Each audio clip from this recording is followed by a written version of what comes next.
important for us at World ORT, the successes that we have around the world are in no small part due to the efforts and successes of ORT America.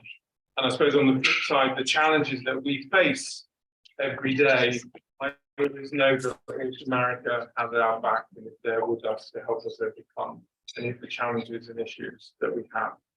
So what I wanted to do is just spend a few minutes looking at some of those main highlights, successes, challenges, issues that we're facing around the ORT network at the moment. And I guess the most obvious place to start is just to give you a quick update in terms of what's happening in Ukraine and in that general region. So if we go to the first slide, it's to talk about this campaign that we launched in March of this year, obviously in immediate response to terrible tragic events that took place in Ukraine. And we very, very quickly realized that we needed to raise a lot of money in very, very short order to address the awful humanitarian needs that we discovered across our large community of ORT beneficiaries, of students and their families, teachers of their families, across 6 major cities in Ukraine, rather. So we raised in the last 6 months nearly $3 million, and a huge amount of that has come from donors in this room, supporters across America, Jewish federations of North America, and individual local federations as well. The lion's share of that has come from North America. So it's huge thanks to you in terms of what you've done. And I just wanted to spend a minute just to explain exactly how that money has been spent. Not all of it has yet been spent, by the way, I'll come on to that in a second. But the majority of it, 1.3 million, has gone to addressing immediate needs in Ukraine for those people who have stayed put and not decided to leave the country, providing them with food, water, medicines, and other needs that they have locally. Around, I'll come back to the 125,000, around 130,000 has gone directly to Far Silver, our youth village in Israel, which has taken in 23 refugees from Ukraine who have come not just to escape, but actually to start new lives in Israel, in Far Silver, and their lives and their journey consider there. So significant sort of investment needed to ensure that those students have everything they need when they start a new life in Israel, and of course that the youth village has the resources there to look after them and support them. Nearly $350,000 has been spent across our ORT network outside of Ukraine. Many, many refugees have come to our schools in Bulgaria, in Moldova, in Spain, in Italy, and we've offered them funding to be able to support them. And that funding is really just continuing all of the time. Just in the last few weeks, we gave another grant to our school in Barcelona of a further $50,000 in order to help them accommodate another 13 refugees that have just arrived in the last few weeks. So that need is still there, is still going on. And we've invested $30,000 more in our program in Greece, which looks after immigrants coming from Syria and from Afghanistan, but recognizing that there are Ukrainian refugees coming through Greece as well, that we've invested more money there to support them through using the same professionals there. And just if I can just go back to that figure where you can see $125,000 for evacuation of more than 150 people, that's very, very recent. That's students and their families and teachers from Odessa and Zaporozhye, 2 areas which are perhaps closest to the fighting at the moment. The schools are completely closed down. All schools in those 2 cities are closed at the moment, and people just continuing to fear for their lives, and then have come to us to help evacuate them. So we've literally hired buses, taking them across the country to the border with Poland, found a hotel for them to stay in for initially 3 months, so we'll have to see if that continues, but in order to find them somewhere safe to stay in the west of Ukraine. So that need goes on every single day. The Russian schools are all still open, and as we'll see in a minute, some of the Ukrainian schools are not open, or teaching online. The Russian schools are open, but there's certainly been an impact. We have around 2,000 students in our 2 schools in Moscow. Around 20% of those students and their families have left the city and have left the country for Israel and other European countries. So there's certainly an impact in terms of people leaving, in the process of leaving, or considering that. In many other ways, kind of life goes on normal across Russia, and people are, continuing to send their kids to school. We're able to operate. But one of the things that we have noticed, which is really sad, is that we obviously offer, and you'll hear about this in a minute, we obviously offer many networking programs for our students and from our teachers right across the ORT network to come together. We have about 15 educators currently in Israel for something else which I'll talk about. But at the moment, our Ukrainian students or representatives will categorically not participate in anything with any Russians, with any people from the Russian ORT family. It's obviously really, really sad because, those who would participate from Russia, I'm sure are blameless, students, teachers, etc. But the feeling is so strong for those Ukrainians that they will not be on a Zoom, they will not be on a room with anyone from Russia. So that's just a really sad consequence of where we are at the moment with that. So just looking now at sort of what our funding is going on at the moment, certainly continuing with humanitarian help in terms of food and medicine, ensuring our schools' security provisions are at the required level from the government to ensure that they can stay open. And you're probably aware about the energy crisis in Ukraine at the moment. The latest news is that 50% of the energy supply has been compromised in Ukraine at the moment, and was reported yesterday on the BBC that one of the state officials was even encouraging people to leave Ukraine in order to save on energy, to ensure that hospitals or railway lines, etc., have enough energy for their immediate needs. Then one of the things you can do to help your country is actually leave so there's enough energy.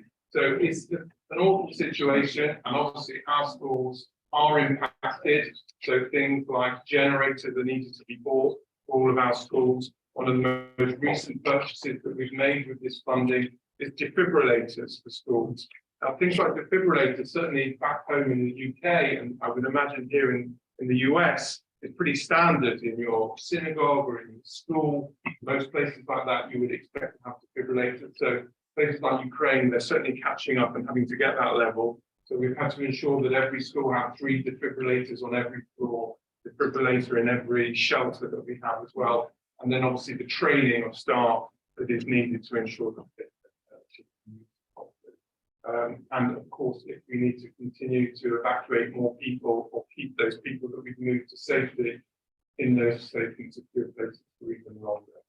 And those needs really will be continuing. It's a very uncertain arena to work in. It's a new experience for me and for our organisation dealing with these types of situations. We're learning as we're going along, and certainly all the money that's been raised and the more money that we can raise, we can just obviously go and help.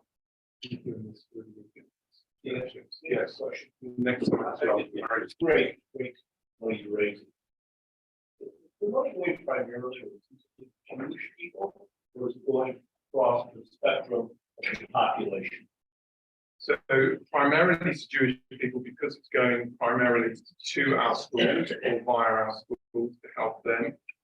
But there is a knock-on effect in the sense that we're able to help the wider community as well. So for example, if our schools across Europe are taking in refugees, some of them are Jewish and some of them are not Jewish. We're obviously not going to distinguish and we'll provide that support to whoever needs it.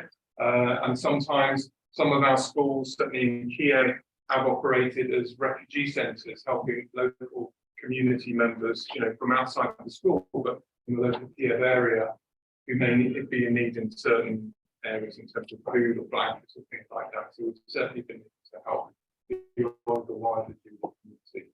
Is that okay, Larry? Yeah, that's fine. This slide here, it just gives you a brief idea by the city, by our schools of which are open and which are closed. As I said, in Zaporozhye and Odessa, They're currently closed, as all schools are in the city, and students are geared up for online learning, which they managed to do very well. And obviously 18 months of online, offline through COVID obviously prepared us in a kind of perverse way to deal with the situation or the ongoing situation of online learning.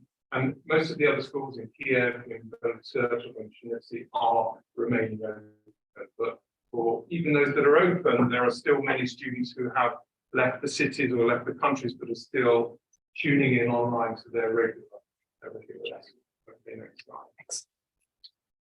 Okay, so just a quick look at some other initiatives that we're doing at the moment. One other thing I wanted to stress about is our global network and how we all work together. And I've been lucky enough to start traveling again more extensively, which is a big part of my job. And after COVID, obviously that was not able to happen. So recently I've been able to spend some time in our incredible school in Argentina. It has 11,000 students across 4 different campuses. It's just mind-blowing. I know some of the people in this room have visited there, and I would urge any of you to go and see that school. And just 2 weeks ago, I was in Mexico visiting an incredible school there, real jewel in the community crown there. And again, a place I would really recommend people in this room or all Americans to go and visit. It's actually exciting because the school, which was called ORT and has been an ORT school for a decade, actually merged over the summer with another Jewish community school, the Sephardi school. All of the community lines are very much drawn through ancestry in Mexico, where your grandparents came from, whether it's from Turkey or Greece, you're from the Sephardi community. There's 2 different communities if you came from Aleppo or if you came from Damascus. There's an Ashkenazi community, which is effectively our school. So the Sephardi and the Ashkenazi community merged their schools into our campus. They're from 800 to 1,100 students, and it's an incredible school. So I was lucky enough to visit Mexico for the first time. And whilst I was there, we invited our principals from our schools in Colombia, in Peru, in Costa Rica, Brazil, and Argentina to come together to kind of have a Latin American conference to share ideas and best practices and hear what issues they have across that region, that perhaps people can share ideas in terms of how they're dealing with it. For example, in Latin America, there's a kind of a crisis in terms of finding good history teachers from that region, either the difficulty of bringing Israelis over to Latin America, or in those very small communities having people who are qualified to teach Hebrew. So what challenges they face and what they can do to help find better people, perhaps from Argentina or Mexico, where there's larger communities. So that was really exciting. And we're adding new schools and new communities all the time to the ORT network. The ORT family is continuing to grow. Costa Rica joined us this year. We're in talks at the moment with the Jewish community in Venezuela, for example, who wants to the ORT family. So really exciting times happening there. Okay, let's move on to the next slide. In terms of our strategic plan, we have a very clear idea of what we want to achieve in terms of global citizenship, Jewish experience, and education for life. And I'm really pleased to say that in the coming weeks and months, we're launching 2 of those big pillars in global citizenship and Jewish experience. As we speak, there's a delegation of 15 educators from Israel, Argentina, Mexico, Colombia, Costa Rica, Brazil, Spain, Italy, Bulgaria, and South Africa, all in our youth village in Barcelona this week, launching our global citizenship education program in order to get their educators and when they go back, their students more in touch with that level of education in terms of making people feel more aware of the planet around them, their role as global citizenships, what they're doing to contribute to that. So that's happening at the moment. And then Jewish experience, of course, that we're working on with the Epstein Center, which is part of Ilan University, developing a new curriculum for many of our schools based on looking at Jewish texts and critical thinking. There are really exciting things happening, as well as the Bar and Bat Mitzvah Global Connection program as well, that's about to launch. There are lots of exciting things, and I'm just going to finish on a few slides just about Israel. I can't not mention Israel. Just move to the next slide. Obviously, our centerpiece, or one of about 2 centimeters is Kiryat Yam. Here you can see some people visiting the nearly finished auditorium in Kiryat Yam, and I believe that is due to be completed around February 2023. I know Andy and Larry are going to look at it in a week or two, so I expect to hear a good report of progress from them, who've obviously been so generous to making that happen, along with many great donors from Victoria. And the Mother Park, which is an old but new project for us, something we developed about 12 years ago, that needs serious investment for redevelopment and to bring the technology in that science park back to the level that it needs to be. So that's an exciting new project that we're going to be working with and with donors in this country for the coming year. So in the next slide, we're going to move to Far Silver Youth Village, which I know many of you have visited before. I think here's some pictures from when some of the visitors in this room were there in May of this year. There's the President, First Lady, right, and Barbara and Jerry. Linda over there visiting Far Silver. It's the amount of investment that we put into Far Silver over the last few years, again with huge support from North America, has been vast. And I know that every time people go and visit Far Silver, they're astonished by what they see, not just in terms of the progress that we're making, but just in terms of the resources there. Okay, so let's just move to the next slide. I'm going to wrap up quickly. This is our new synagogue that has just been completely renovated and is finally offering a place to pray and worship for our students there. It looks stunning. There's Amos, who many of you know is the director of Far Silver. I think he's actually on the phone up there. Correct line. Slide. I think this happened 3 weeks ago. This was Detroit Federation's Israel and Overseas Committee visiting in Far Silver as well, and the reports that we get when anyone visits Far Silver is just tremendous, and people get a real connection to the faith and want to help and support it. So any of you who have not been there before, I really urge you to go and see it when you're next in Israel. Thank you very much. If there's any questions, there might not be time now, but I'm around all day, so please.